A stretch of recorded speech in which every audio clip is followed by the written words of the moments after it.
Welcome back inside Studio 3. Paul Severino, Dan Plesac, and Eric Byrnes. Time to play a little true or false. Got a few different topics. Try to figure out whether they're true or they're false. Pretty self-explanatory segment, wouldn't you say? Dan, you're up first with the Washington Nationals. 5 starters win 12 games. True. Yeah. They have, without doubt, 1 through 5. 1 through 6, if you put Dan O'Rourke, they might have 6 guys win that many games. So you'd think they're just running away with it. Runaway train. All right. What about you? True. I'm taking the over on Brian Kenny's 103 win prediction that he's had for the past 3 years.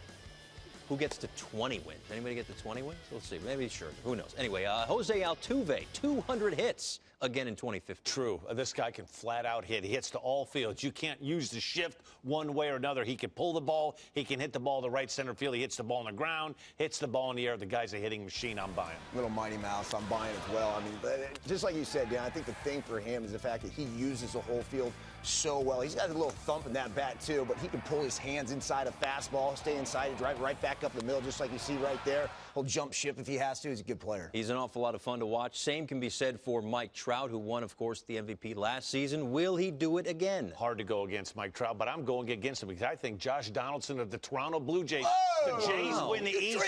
Josh Donaldson has a big year. Look out. He is going to love hitting in that ballpark at the Rogers Centre. Big year from Josh Donaldson, and the Blue Jays shocked the world. Wow. True or false on Trout? True. All right. I love the Donaldson call, but yeah, well, come on. This is Mike Trout. This is the best player in the game, in my opinion. And even though the Shredder believes it's actually Andrew McCutchen, and they put him above Trout. But I would say that, for my money, I don't think there's another guy that I'd start my organization with, at least position player-wise. How many MVPs have lost their arbitration case? I'm just curious. We'll look that up in the break. You don't have to know off the top of your head. Just curious. Prince Fielder has more home runs than Chris Bryant. True. For 2 reasons. 1, I think he's going to come back with renewed vigor. And 2, I'm banking on the Cubs won't call up Chris Bryant till the middle of May. But I'd say true. I think you're going to see this guy bust out and have a more of a Prince-like year in 2015.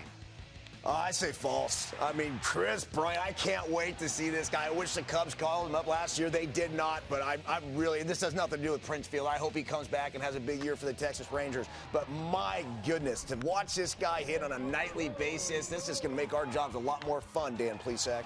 It will. It'll be fun for all of us to watch Chris Bryant when he finally gets called up for the Cubs. Staying in Chicago, the White Sox will win the AL Central. True or false? I so want to say yes, but I'm going to say false. I think I'm going to shock you. Here's my other prediction. The Cleveland Indians win that Central. Corey Kluber and a host of other starting pitchers. This is a team very underappreciated starting pitching, upstart team. Michael Brantley's turned himself into one of the top players in the American League. I'm buying the Tribe.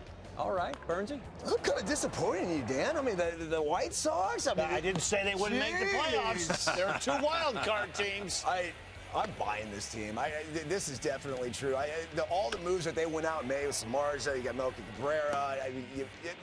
But you bring in David Robertson. For me, I already liked this team last year in what they were doing. They were heading in the right direction, and they probably, in my opinion, won the offseason, them and the San Diego Padres. So we'll see how that translates. How about Clayton Kershaw? He was nearly unhittable last year, was unhittable for one night, in fact, but a 1.77 ERA. It will be lower than that this year. I say false. He's going to have one of those bad years this year. I see Clayton Kershaw 22-5 with a 2.44 earned run average. It's going to be near impossible to come back-to-back with 1.77. That's the only reason I'm saying false. If anyone can do it, it will be him, but I say false.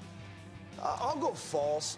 And the way I looked at this and the reason why I said false is because if I were going to Vegas and I had to put a play on it in one way or another, I would have to take the over in a situation like that. But it's one of those ones where you would put that bet in and you just knew it was a loser. You felt like you were making the right play, but you just know it's just not going to happen. So even though I said false, I wouldn't be one bit shocked if he lowers that thing.